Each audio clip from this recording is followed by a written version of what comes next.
Good morning, সুপ্রভাত, সত শ্রী আকাল।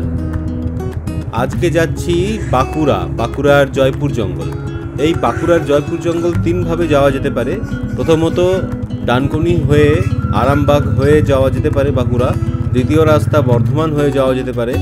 আর তৃতীয় রাস্তা কোলাঘাট হয়ে মেদিনীপুর হয়ে ঘাটাল হয়ে যাওয়া যেতে পারে। আমরা আজকে যাব আরামবাগের রাস্তা দিয়ে। প্রথমে বেলঘরিয়া এক্সপ্রেস ধরবো, সেখান থেকে দক্ষিণেশ্বর বালি হয়ে ন্যাশনাল হাইওয়ে ধরে আমরা পৌঁছে যাব ডানকুনি থেকে বাঁ দিকে আরামবাগের রাস্তা। মোটামুটি 130 কিলোমিটার মতন রাস্তা। আশা করছি 10টার মধ্যে পৌঁছে যাব। এই বেলঘরিয়া এক্সপ্রেস হয়ে ধরে নিলাম।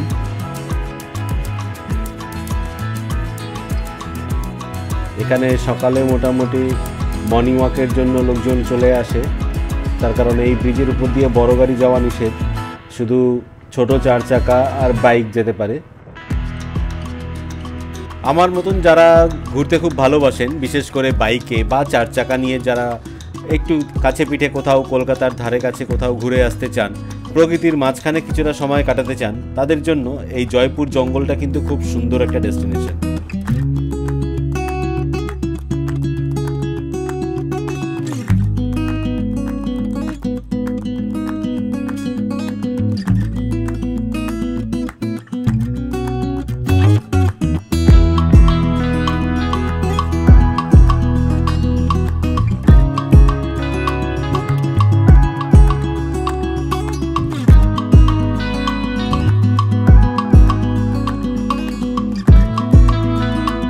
এখান থেকে বাদিকে চলে যাচ্ছে আমাদের বিবেকানন্দ সেতু।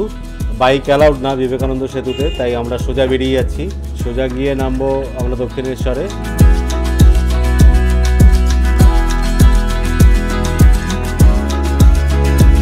সকালবেলায় এমনিতেই রাস্তায় ট্রাফিক কম আছে, তার মধ্যে সিগন্যালের ঝামেলাটাও নেই। খুব সুন্দর বেরিয়ে এসেছি আমরা এতটা রাস্তা।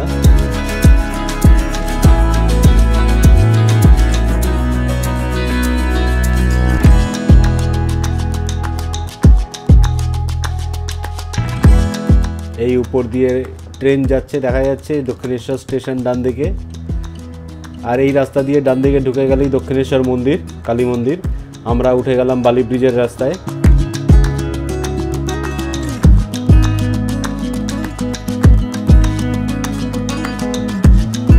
ডান দিকে দেখানোর চেষ্টা করব একবার, যদি মন্দিরটা দেখা যায়। ওই মন্দিরের মাথা দেখা যাচ্ছে।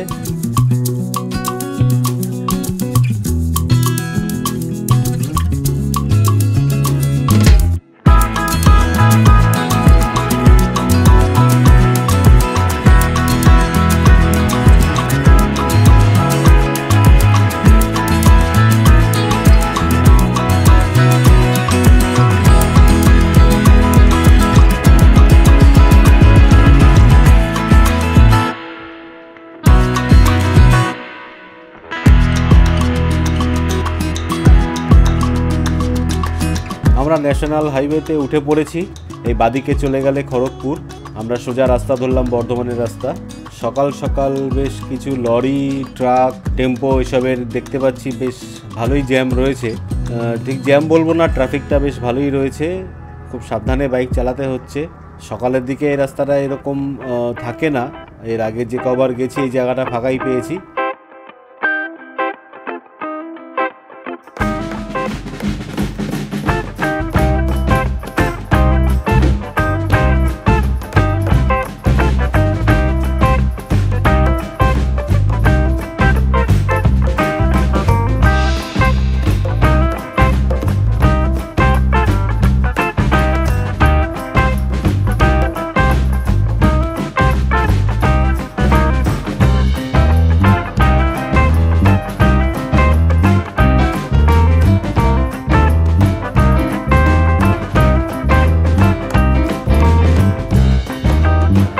লাস্ট 3-4 কিলোমিটার বেশ ভালোই ট্রাফিক পেলাম। 3-4 কিলোমিটার বেশি হবে হয়তো।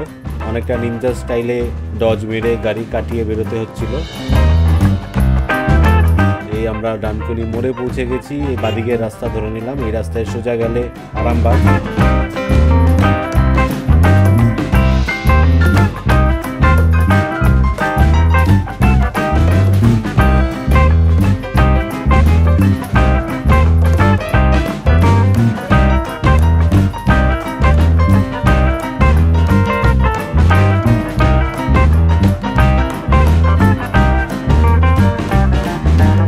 এখনো পর্যন্ত রাস্তা মোটামুটি ভালোই পেয়েছি, খুব ভালো বলবো না, খুবই ন্যারো রোড।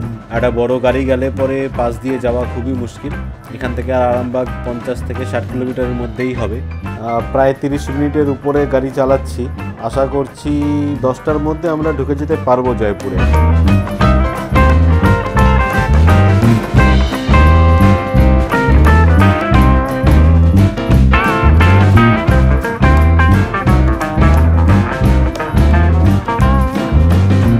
রাস্তা এখানে অনেকটাই ভালো, অনেকটা আমি বলবো খুবই ভালো রাস্তা, একদম নতুন পিচ করা রাস্তা মনে হচ্ছে।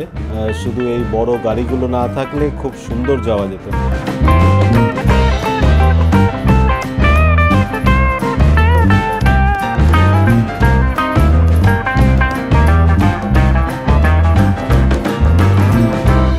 এটা একটা টোল প্লাজা, কিন্তু মনে হচ্ছে টোল প্লাজাটা চালু নেই, বন্ধ টোল প্লাজা।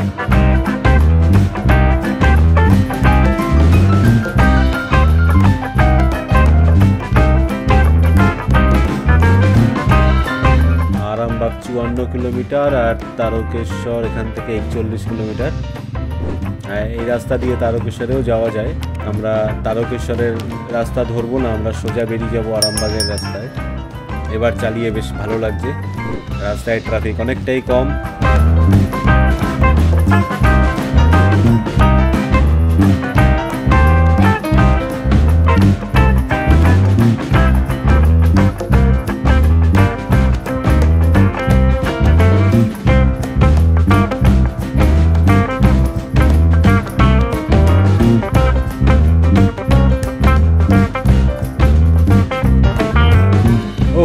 বিউটিফুল রাস্তা, বিউটিফুল রাস্তা। এ মাঝে মাঝে কিছুটা জায়গা সিমেন্ট বাঁধানো, এই জায়গাটুকু বাদ দিলে পুরো রাস্তাটা অসাধারণ লাগছে, অসাধারণ লাগছে চালিয়ে।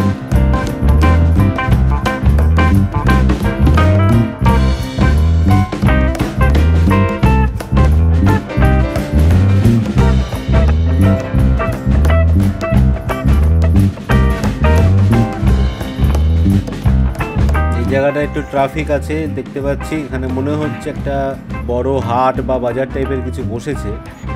সেই হাট বা বাজারের জন্যই এই ট্রাফিকটা তৈরি হয়েছে এখানে।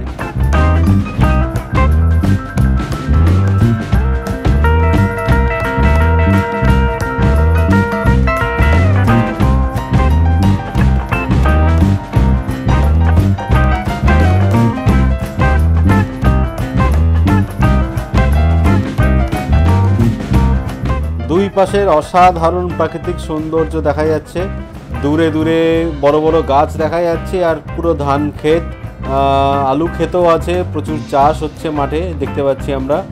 অসাধারণ লাগছে, পুরো সবুজের মাঝখান দিয়ে যাচ্ছি।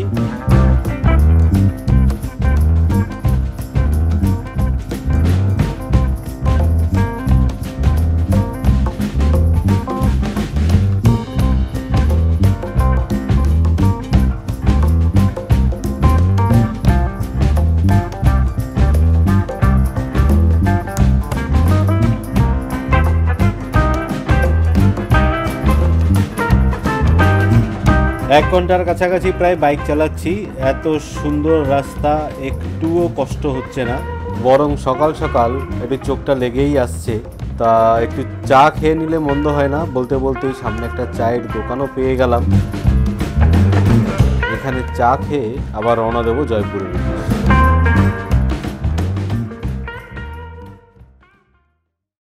চা খাওয়া হয়ে গেছে, চাটা ভালোই ছিল, দুধ ছিল না, দুধটা এখনও এসে পৌঁছায়নি। আমরা অনেকটা সকালেই চলে এসেছি, তো যদিও অসুবিধা হয়নি, কারণ আমিও লাল চা খাই দুধ ছাড়া, আর আমার মিসেসও দুধ ছাড়া কালো কফি খায়, তো কোনো অসুবিধা হয়নি আমাদের। আর কিছু বিস্কুট ফিস্কুট খেয়ে নিয়েছি।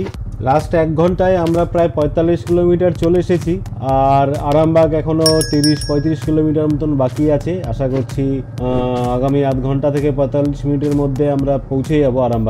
রাস্তা মোটামুটি ফাঁকাই আছে, দুপাশে দেখাই যাচ্ছে সুন্দর ধান ক্ষেত, সুন্দর পরিবেশ, সুন্দর একটা সকালে আমরা বাইক রাইড করছি। অসাধারণ লাগছে ফিলিংসটা বন্ধুরা, অসাধারণ লাগছে।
এখান থেকে আরামবাগ আর 10 কিলোমিটার। আমরা প্রায় এসে গেছি আরামবাগে।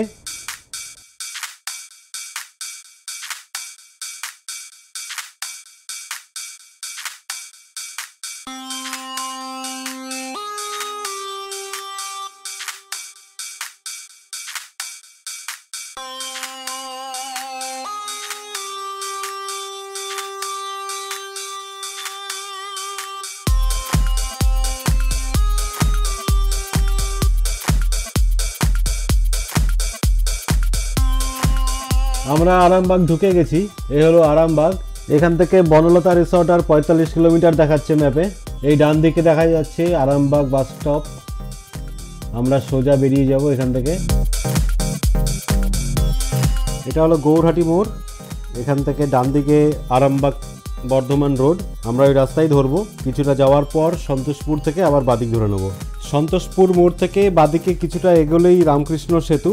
সেই সেতুটা পেরোলেই ডানাতে যে রাস্তাটা গেছে ওই রাস্তা দিয়ে সোজা একদম জয়পুর।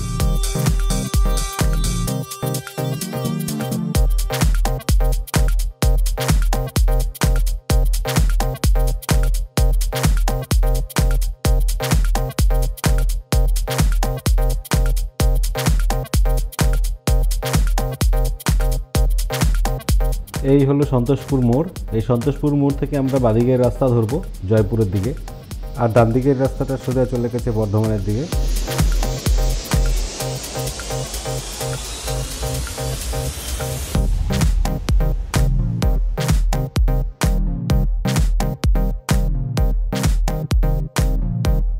এই সেতুটার নাম রামকৃষ্ণ সেতু, আরামবাগ রামকৃষ্ণ সেতু।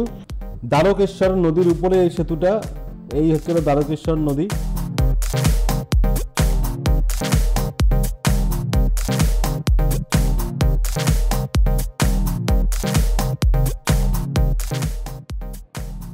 এই আমরা এসে গেছি কালীপুর মিউনিসিপ্যালিটি পার্কের সামনে। আমরা ডান দিকের রাস্তা ধরবো জয়পুরের জন্য। সোজা চলে গেলে কামারপুকুর, আরামবাগ কামারপুকুর।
আমরা পৌঁছে গেছি বনলতা রিসোর্ট।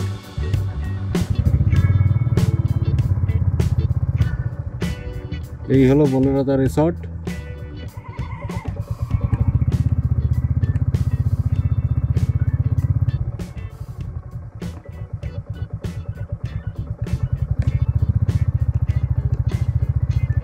বিউটিফুল জায়গা।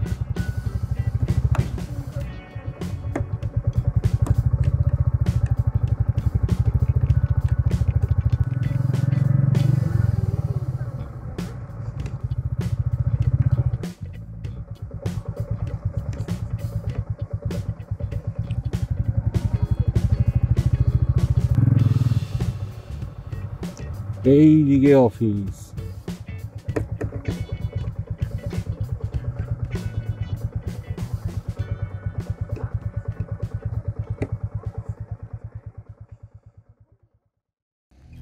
আমরা পৌঁছে গেছি বনলতা রিসর্টে।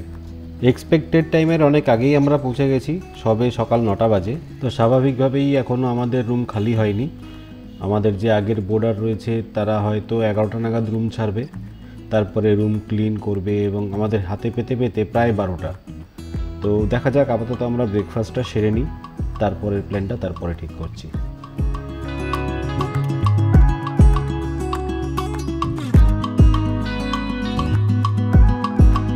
খাবারের অপশন প্রচুর, north Indian, south Indian, Chinese, যেরকম খেতে চান। আমাদের মনে হলো একটু বাঙালি খাবার দিয়ে শুরু করা যাক, তাই লুচি আর তরকারি নিয়ে নিলাম। এই আমার মেয়ে জার্নি করে একদম কাহিল। আর এদিকে আমার মিসেস একটা আলুর পরোটা নিয়েছে। সব খাবারই খুব সুন্দর আর একদম গরম গরম পাওয়া যায়। তোমরা চাইলে বাইরেও খেয়ে নিতে পারো, এখানে বাইরেও খাবারের দোকান আছে। তার মধ্যে সবথেকে উল্লেখযোগ্য হচ্ছে এই ল্যাংচা, বিশাল বড় বড় ল্যাংচা, এক একটা 40 টাকা করে। আর বড় বড় রসগোল্লা, এরও দাম 40 টাকা। এছাড়াও আছে খোয়া ক্ষীর, 80 টাকা করে এখানে পাওয়া যাচ্ছে। আর পিছন দিকে দেখো, ওদিকে রয়েছে পাটিসাপটা। হ্যাঁ, এখানে পাটিসাপটাও পাওয়া যায়। এই একটা রসগোল্লা খেলে আমার মনে হয় আর দুপুর পর্যন্ত কিছু খাওয়ার দরকার পড়বে না। Breakfast complete. একদম গরম গরম লুচি আর তরকারি দিয়ে আমরা পেট ভরে ব্রেকফাস্ট সেরে নিলাম। আলুর পরোটাটাও খুব সুন্দর ছিল। এখন সকাল 10টা 20 বাজে। আর রিসেপশনে কথা বলে জানতে পারলাম 12টার আগে আমরা রুম পাবো না। এটা অ্যাকচুয়ালি আমরা আগেই জানতাম, কারণ চেক ইন টাইম হচ্ছিল 12টা আর চেক আউট টাইম এখানে 11টা। তো হাতে এখনও প্রায় 1.5 ঘন্টার উপরে রয়েছে আমাদের কাছে। তাই আর সময় নষ্ট না করে আবার বেরিয়ে পড়লাম পিয়ারডোবা এয়ারফিল্ড দেখতে। এই পিয়ারডোবা এয়ারফিল্ড 1939 সাল নাগাদ, যখন দ্বিতীয় বিশ্বযুদ্ধ শুরু হয়েছিল, তখন ব্রিটিশ সরকার এই এয়ারফিল্ডটা তৈরি করেছিল। এই এয়ারফিল্ড থেকেই ব্রিটিশ সৈন্যদের যুদ্ধবিমান ওঠানামা করত। তো একটা ঐতিহাসিক গুরুত্ব তো রয়েছে এই এয়ারফিল্ডের। তাছাড়াও যাওয়ার পথে পুরো প্রাকৃতিক সৌন্দর্য উপভোগ করতে করতে যাওয়া যাবে। শাল আর সেগুনের বন দুপাশে, রাস্তাটাও খুবই সুন্দর। এই এয়ারফিল্ড এখানে লোকালি চাতাল নামে পরিচিত। আর বনলতা থেকে এই এয়ারফিল্ডের দূরত্ব প্রায় 30 কিলোমিটার। বিষ্ণুপুর শহরের মাঝখান দিয়েও রাস্তা আছে যাওয়ার জন্য, কিন্তু আমরা এই মেন রোড ধরেই যাব, এই হাই রোড দিয়ে।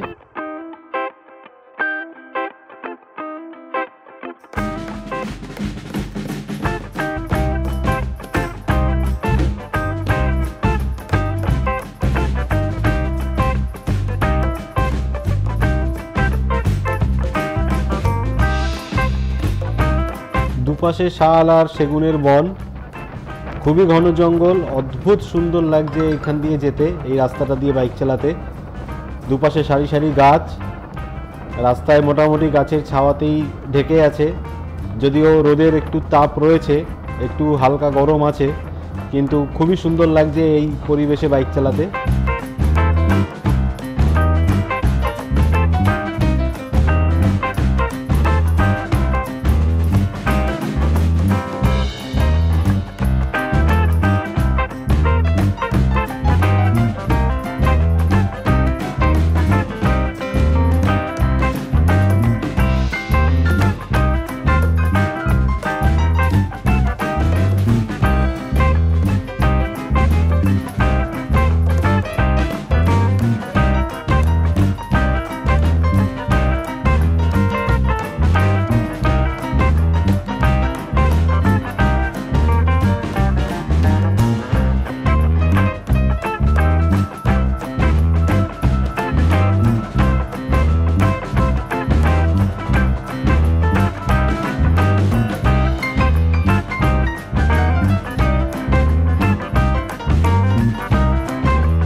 আমরা পৌঁছে গেছি পিয়ারডোবা এয়ারফিল্ড বা লোকালি যেটা চাতাল নামে পরিচিত। এই বিস্তীর্ণ এলাকা জুড়ে এখানটায় হয়তো প্লেন দাঁড়িয়ে থাকতো কোনো এক সময়, এখন কিছু একটা শস্য দানা শোকানো হচ্ছে, মোস্ট প্রবাবলি ডাল কোনো এক ধরনের। হ্যাঁ, এখানে কুকুর গরু বেড়াল এসব চড়ে বেড়ায়, এখন তো এর কোনো মেনটেনেন্স হয় না, তো স্বাভাবিকভাবেই এখানে সৌন্দর্য বলতে কিছু নেই, শুধু একটা ঐতিহাসিক মূল্য রয়েছে। আর এখন আমরা যার উপর দিয়ে বাইকটা চালাচ্ছি এটা হচ্ছিল রানওয়ে। এটা এক সময় রানওয়ে ছিল, এখান দিয়ে প্লেন দৌড়াতো।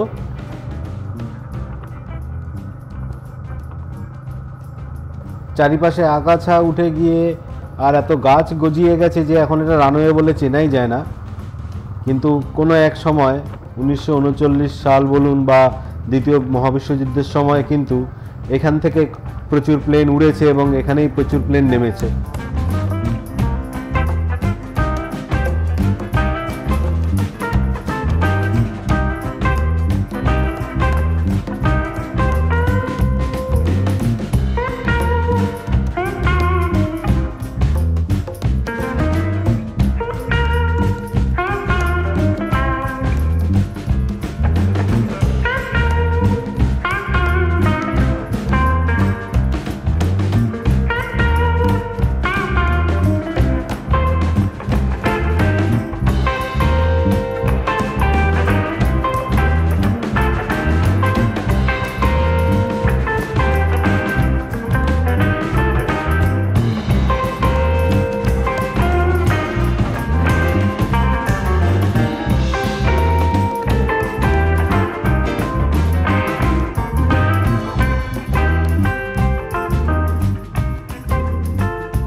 প্রচণ্ড গরম লাগছে। এখানে প্র্যাকটিক্যালি দেখার মতন কিছুই নেই, চারিপাশে শুধু জঙ্গল। নিদেন পক্ষে একটা ছাগল বা কুকুরও চোখে পড়ছে না এই গরমে। এই গাছতলায় একটুখানি বিশ্রাম নিয়েই আমরা আবার ফিরে যাব রিসর্টে।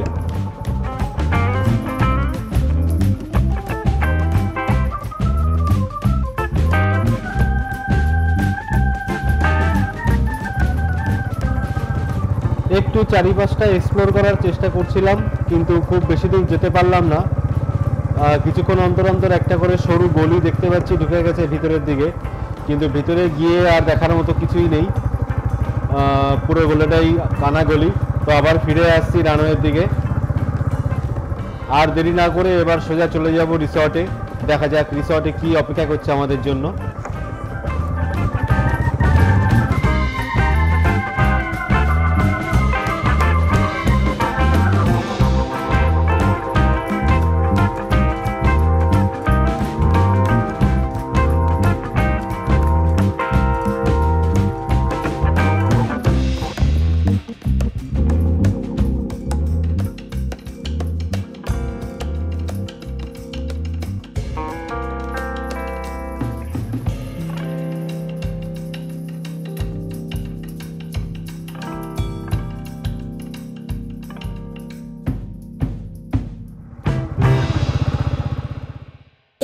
পিয়ারডোবা এয়ারফিল্ড থেকে আমরা ফিরে এলাম আবার সেই বনলতা রিসর্টে। বনলতা রিসর্টে ফিরে সবার আগে আমরা ফ্রেশ হয়ে একটু বিশ্রাম নিয়ে আমরা স্নানটা সেরে নিয়েছি, তারপরেই চলে গেছি লাঞ্চ করতে। অসাধারণ এখানকার রান্না আর এদের আপ্যায়ন, সত্যি বলার মতন এদের আপ্যায়ন।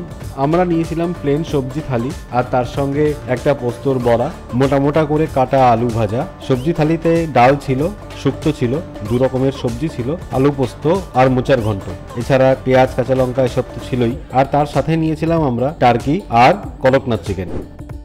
খাওয়ার পরে একটু হাঁটাহাঁটি আর তারপর এক প্রস্ত ঘুমের পর সন্ধেবেলাটা মোটামুটি অলসভাবেই কেটে গেল। সন্ধ্যের দিকে কিছু স্ন্যাক্স খাওয়ার ইচ্ছে হয়েছিল, তাই কিছু স্ন্যাক্সের অর্ডার করা হয়েছিল। তারপর সেই স্ন্যাক্স খেয়ে রাতেরবেলা আর কেউ কিছুই খেতে পারেনি। যাই হোক, এভাবে প্রথম দিনটা কেটে গেল। পরের দিন সকালে উঠে পোহা আর উত্তাপাম দিয়ে ব্রেকফাস্টটা সেরে নিয়ে আমরা বেরিয়ে পড়লাম বনলতা রিসর্টকে এক্সপ্লোর করতে। এই রিসর্টের একটা বিশেষত্ব হচ্ছে এখানকার রেস্টুরেন্টের মেনুতে যত খাবার দেখতে পাচ্ছ এগুলো সবই মোটামুটি 90% এখানেই তৈরি হয়। অর্থাৎ মাছ থেকে শুরু করে মাংস, ডিম, টার্কি, করকনাথ, এমু, এই যত ধরনের মাংস এখানে পাওয়া যায় সব এখানেই তৈরি করা হয়। এছাড়াও বিভিন্ন রকম শাক সবজি এখানে চাষ করা হয়। এখানকার চাল ডাল সব এখানকারই ফসল, আর সব এখানকার গ্রামের মানুষেরা মিলেই করে থাকে। এই রিসর্টের আরও একটা বিশেষত্ব হচ্ছে এখানকার অধিকাংশ কর্মচারী এই আশেপাশের গ্রামের থেকেই আসে। দিনের বেলা সকাল 6টা থেকে সন্ধ্যে 6টা পর্যন্ত সব মহিলারা থাকে, আবার সন্ধ্যে 6টা থেকে সকাল 6টা পর্যন্ত এই গ্রামের পুরুষেরাই কাজ করে। অর্থাৎ এই বনলতা রিসর্ট আশেপাশের বেশ কয়েকটি গ্রামের কর্মসংস্থান। এখানে ঘোড়া গরু সব একসাথেই লালন পালন করা হয়। এখানে বেশ কয়েকটি ঘোড়া রয়েছে, আর রয়েছে প্রচুর পরিমাণে গরু। এখানে গরুর দুধের যাবতীয় জিনিস এখানকার গরুর দুধ থেকেই হয়, তাই বাইরে থেকে আর দুধ আনার কোনো প্রয়োজনও পড়ে না, আর ভেজাল মেশানোরও কোনো প্রয়োজন পড়ে না। প্রত্যেকটা দুধের তৈরি জিনিস এখানে খাঁটি এবং সুস্বাদু। যত রকমের দুগ্ধ জাতীয় দ্রব্য হয়, যেমন ঘি, মাখন, দই, পনির, ছানা ইত্যাদি সবই এখানকার গরুর দুধের থেকেই তৈরি হয়। এখানে ঘোড়াকে স্নান করানো হচ্ছে। প্রত্যেক কটা পশু পাখির এখানে খুব সুন্দর যত্ন নেওয়া হয়, যা দেখছি। ঘুরতে ঘুরতে চলে এলাম টার্কির খাঁচার সামনে। হ্যাঁ, এখানে প্রচুর পরিমাণে টার্কি দেখা যাচ্ছে। এসব এখানকারই পোষা, আর মেনুতে যে টার্কির মাংস আছে সে টার্কিটাও এখান থেকেই সাপ্লাই হয়।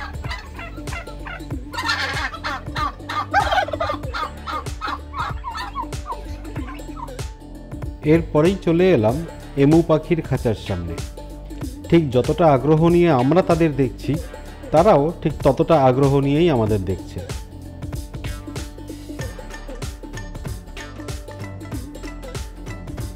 এরপরেই চলে এলাম করকনাথ চিকেনের খাঁচার সামনে। এটা এক বিশেষ ধরনের কালো মুরগি, যার সারা গায়ের রং কালো, পালক কালো, মাংস কাটলে মাংসও নাকি কালোই বেরোয়, হাড়েও কালো কালো দাগ পেয়েছি আমরা খাওয়ার সময়।